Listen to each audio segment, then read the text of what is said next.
सुरभि गौशाला द्वारा निराश्रित घायल बीमार गौवंशों हेतु शुरू की गई एम्बुलेंस सेवा साधु संतों की उपस्थिति में किया गया शुभारंभ।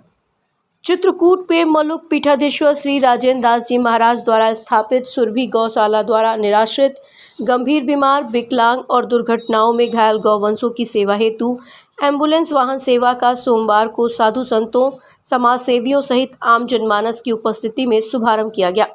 गौरतलब है कि चित्रकूट में सन 2016 से शुरू की गई सुरभि गौशाला के कार्यकर्ताओं द्वारा श्री श्यामदास जी महाराज, मौनी महाराज की देखरेख में बिना किसी शासकीय सहायता के सामाजिक अनुदान और दान से प्राप्त धन का उपयोग कर निरंतर क्षेत्र अंतर्गत घायल, बीमार, विकलांग, दुर्घटनाग्रस्त गौवंशों की सेवा की जा रही है। जहां एक तरफ सरकारी अनुदान प्राप्त गौशालाओं की हालत बेहद ही खराब और दयनीय है, तो वहीं दूसरी तरफ सुरभि गौशाला द्वारा पूरे सेवा भाव से गौवंशों की सेवा का कार्य किया जा रहा है। क्षेत्र सनातन का क्षेत्र है, हिंदुओं का तीर्थ है और बहुत तादाद संख्या में हिंदू रहते हैं। राम जी की इच्छा से और सनातन का आधार गौ है। सनातन धर्म की शुरुआत गौ से और समापन गौ से होता है।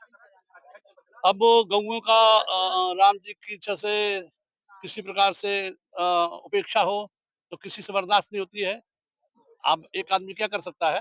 तो ये जो संस्था चलाई गई ये बहुत बहुत अच्छा है इसका कार्य, और हम सब जितना संभव होगा इसमें हम सब राम जी से जितनी होगी सेवा करेंगे। अच्छा देखिए, अब हम सब किसी के लिए कुछ नहीं कह सकते हैं, मगर 10-20 गौएं हम भी रखे हैं। हम किसी से कभी 1 रुपया नहीं लेते हैं। क्या किसी भी संस्था गवर्नमेंट से किसी नहीं लेते हैं, और हमारे पास 10-20 लीटर दूध होता है। कभी भी 1 रुपया का दूध नहीं बेचते हैं। राम जी की इच्छा से जो कुछ संतों को दूध बांट दिए, बचा तो जय सीताराम उसका माठा बांट दिए। तो इसमें अपने विश्वास रखते हैं। ना गौ कभी बेचते हैं, गौ खरीदते हैं, मगर अभी तक गौ बेचे नहीं और जीवन में शायद कभी बेचेंगे नहीं।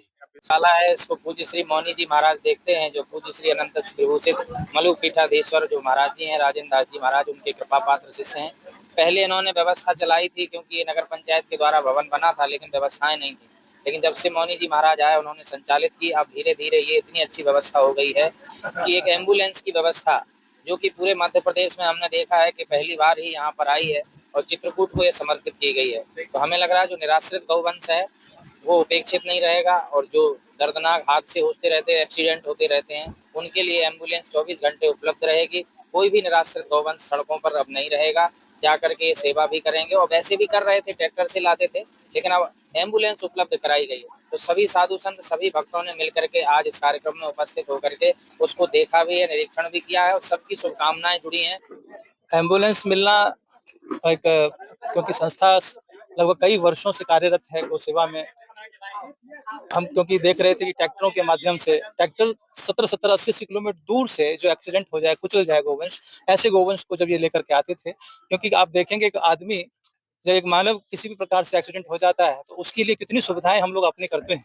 ये तो हमारी माँ है, तो वो कैसी भी स्थिति में उछल कूद, उसको भी व्यवस्थित वो वहां से उठ के आए, व्यवस्थित ढंग से उसका इलाज हो, व्यवस्थित और अतिशीघ्र उसको आपातकाल होता है क्योंकि वो एक्सीडेंट हुआ है, तो आपात स्थिति में वो तुरंत हॉस्पिटल में फर्स्ट एड उसको प्राप्त हो गए।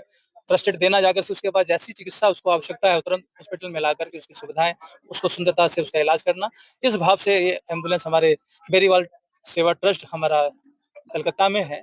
उन्होंने कई गौशालाएं, कई एम्बुलेंस हमको दी हैं, और लगभग 70 से 80 हमारे कुछ ऐसे गर्म और नरम दल चल रहे हैं पूरे भारत में। इसमें 25 से ज्यादा हॉस्पिटल जिस प्रकार से ये चल रहा है उसी प्रकार की सेवाएं चल रही हैं। तो ये आप सब संतों के, कुछ महापुरुषों के आशीर्वाद एवं समाज के सहयोग से ही चल रहा है। तो कहीं ना कहीं और आने वाले समय में चित्रकूट के लिए ये सुंदर बात रहेगी, क्योंकि यहाँ अति शीघ्र ही एक गायों का एक व्यवस्थित, सुव्यवस्थित, आधुनिक सुविधा के युक्त हॉस्पिटल का एक निर्माण शीघ्र ही अगले वर्ष तक हो जाना चाहिए, ऐसी एक संभावनाएं हैं। समाज की जवाबदारी है, समाज ने जागरूक एक नागरिक की तरह इसमें भूमिका निभाना चाहिए। नहीं तो केवल सरकारी अनुदान प्राप्त करने के लिए गौशाला का बोर्ड लगा लिया, ऐसा नहीं होना चाहिए। कामतानाथ जी है, चित्रकूट का पवित्र क्षेत्र है, और हम पूरे मनोयोग से अच्छा काम करेंगे तो मुझे लगता है कि सेवा भी होगी, और अब हम तो हिंदू धर्म के लोग हैं तो हमको पुण्य के सहभागी भी बनेंगे। जावेद मोहम्मद, विशेष संवाददाता, भारत विमर्श, चित्रकूट, मध्य प्रदेश।